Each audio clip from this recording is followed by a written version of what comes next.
Hello, this is Nikisha Brown, and I'm recording my weekly reflection coming from 9.5 Reflection and Action Worksheet on page 248.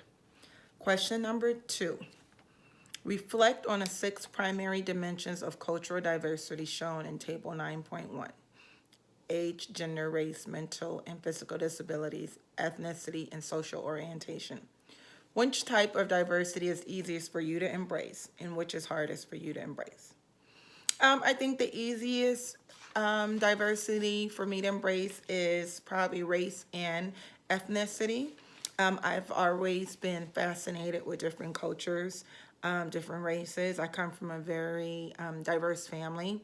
I'm African American, but my grandmother was raised in Louisiana, where African Americans are very mixed with French, white, Indian, a lot of Creoles. My grandmother was a fair-skinned lady. And a lot of the women in her family are fair skinned, but some are dark skinned. So we've discussed over time the dynamics between skin color, even if you're the same race. There's a lot of discrimination and hierarchical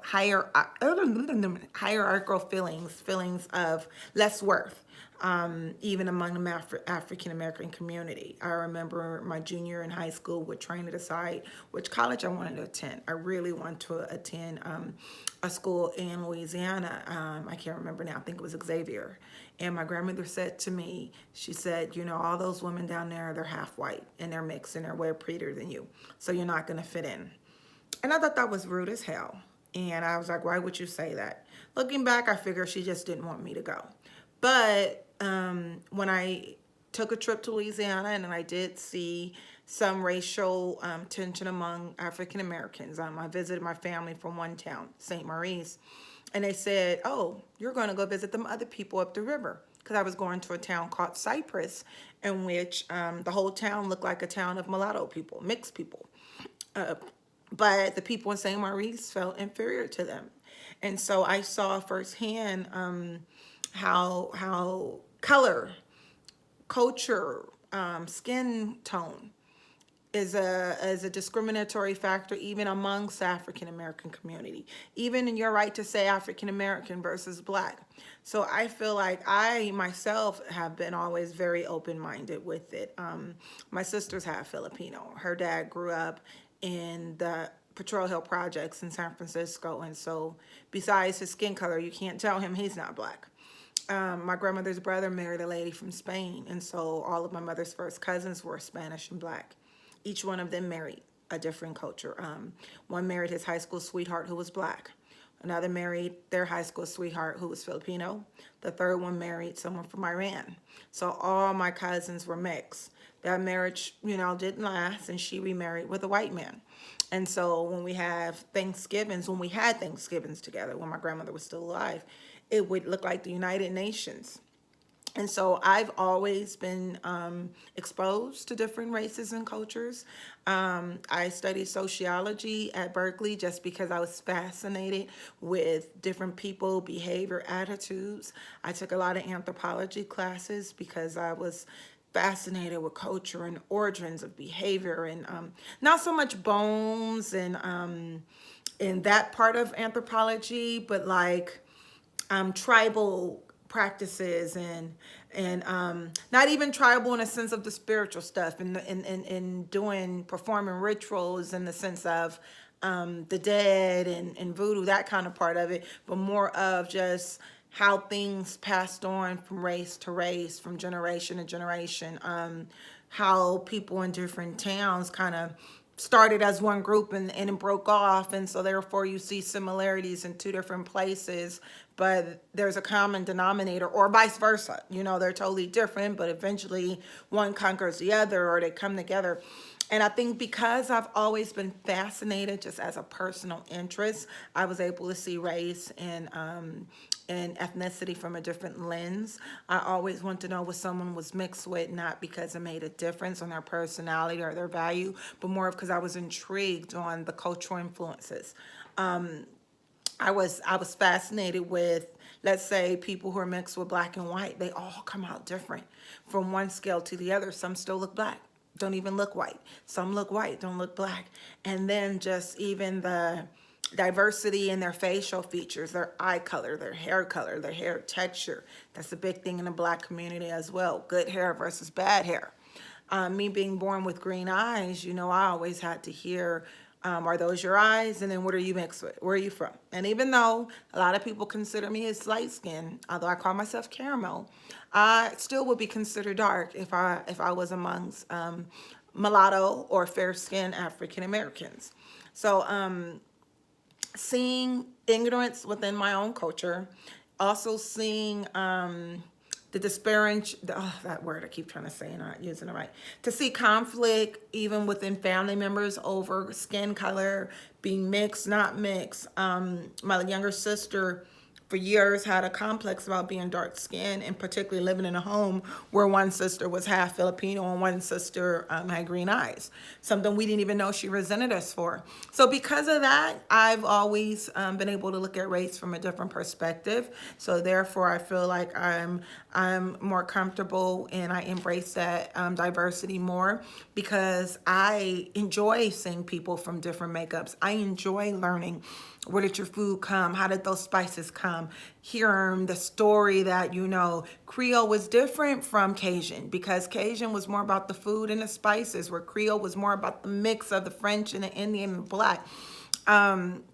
Hearing how we start making sweet potato pies when the Caucasian people were making pumpkin pie for Thanksgiving, just, looking at those stories, it's fascinating to me.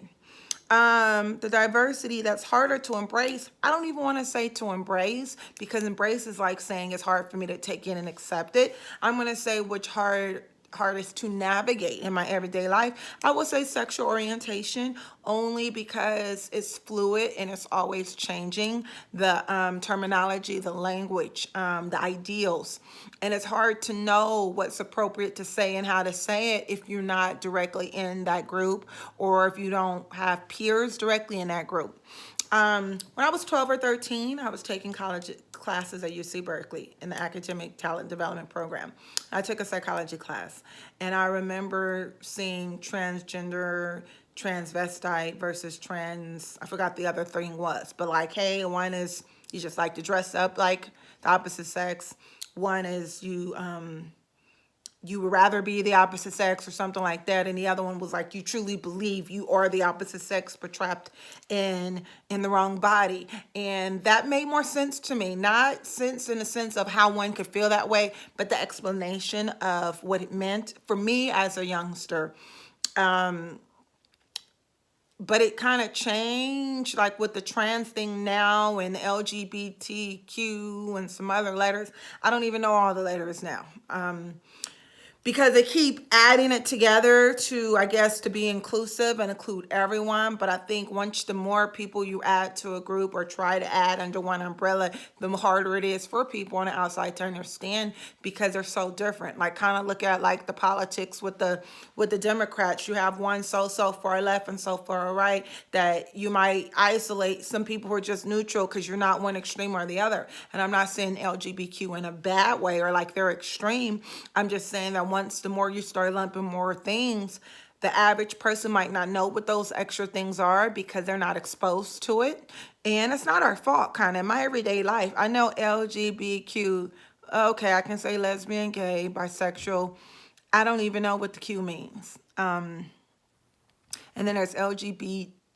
Okay, I knew T was transgender. Again, I don't know what Q means. And then I know there's like a non-sex or a fluid sex or a gender fluidity. So, working in San Francisco, I find it just challenging. Again, I'm not going to say difficult to embrace, because embrace is like saying it's attaching to my feelings or my point of view. And I don't have a point of view either way. I feel like people should be who they are, whether it's who they were born, who they changed to, who they believe they always were, because that's not me. So I don't know how they feel.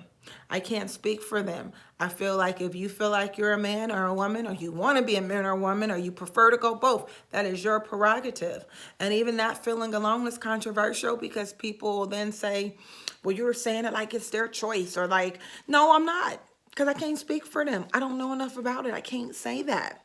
All I'm saying is whatever you tell me you are, that's what I'm rocking with. I used to work at Best Buy, and the whole gender thing with the bathroom came up a long time ago. I don't know, 10, 14, 15 years ago, where the law was you can use the restroom of whatever gender you identify as, regardless of whether you dress the way of that gender predominantly dresses, whether you pre-op, post-op. So for instance, I feel like I'm Nikisha and I'm a man. Regardless, it doesn't matter if I dress like a man. It doesn't matter if I've had gender assignment surgery. I go in a man's bathroom. Well, most men probably ain't gonna care about a woman in the bathroom.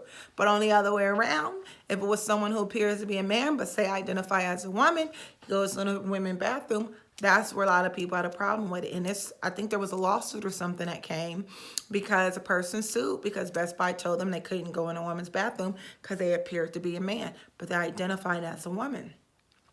Fast forward a couple years later, same thing happened at work at my city job.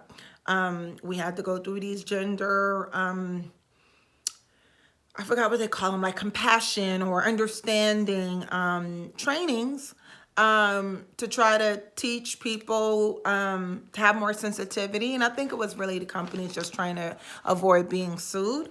But now it's difficult because I have found that sometimes with gender identity and sexual orientation, a lot of people are confused themselves. And I don't mean confused over their choice. Like, oh, if you say you're man, you're confused, you're not really man. I don't mean that. Or if you think you're gay, you're not gay. But I mean confused in the sense of they're battling within themselves on what to label themselves or how to label it or how to understand it. I had one client who appeared to be a male, birth certificate said male, but they wouldn't as a female name. I just would try to refer to the name and not refer to a gender.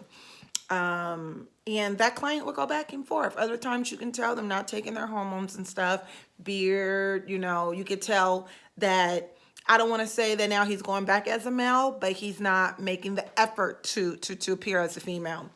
And one day I asked the client, I said, I did use a pronoun and I said he or she, and I said, I'm sorry, would you like me to use he or she? And she said, whatever you're comfortable with. I said, no, it's about what you want me to use. He's like, well, I don't know, I'm confused myself. And part of me felt like, well, if you don't know, how I'm supposed to know? Like, meaning, how do I get in trouble for saying or assuming the wrong thing when it changes? But it also gave me understanding and insight that we don't know what these people are going through. And I choose to believe that nobody purposely will go through the turmoil and ostracizing and emotional pain that comes with being or feeling or desiring to be a gender that you were not anatomically born with, or that that you don't feel represents who you really are, or having a sexual preference orientation that goes against the norm or what's accepted in your household or your faith and religion. I feel like I understand that these are hard things. People have committed suicide. They have left their family. They have been kicked out of their family for these things. And I feel like it's just a sensitive topic. And I don't think there's ever going to be uniform understanding, because everyone's different and our psyches are different. And the way we feel one moment might be different later. I try to just stay respectful. I try to stay engaged so I can be informed. I try to stay educated as much as I can when I'm presenting with a challenge. But I'm not LGBTQ, and no one in my direct circle is. So I won't know everyday things that go on in the LGBTQT community, just like I don't listen to that much rap music. I don't watch BET. I don't know what's going on in the hip hop world. I don't know what's going on in Housewives of Atlanta because I don't watch it. So I can't be expected to know that either just because I'm Black. So those are my answers to reflection number 9, 9.5.